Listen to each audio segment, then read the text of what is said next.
另外，彰化山西一间塑胶工厂嘛发生火灾，虽然讲无人掉伫内底，也毋过这乌烟的是直直冲出来，互人看到是真惊吓。环保局表示讲，这 PM10的浓度已经上悬，超过标准啊，所以提醒伫个红尾的山西乡，也有鹿港镇拢爱正注意。这居民窗仔门都爱关好吧，若准备出外，喙暗都爱挂好好势。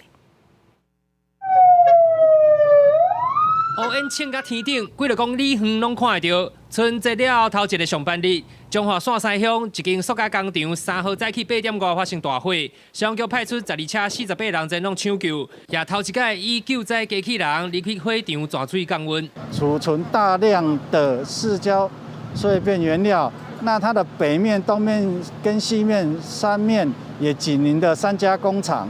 那为了有效防止燃烧跟避免同仁因大量的可燃物抢救造成危害，所以我们有出动2台消防机器人。工厂就伫咧线西海边，当地风真强，火势是无法度收煞。消防局表示，塑胶工厂是一楼的铁厝，主要是生产塑胶粒子，内底并无放危险的物品。粗估小的面积是500平方公尺，无人员受困。工厂的员工伫咧火场外口等待，指出仓库疑似就是起火点。小火苗，然后就开始烟在。从哪边？后面仓库吗？仓库里面。环保局监测空气品质，发现 PM10的浓度已经来到机器的前方，每立方公尺1200微克。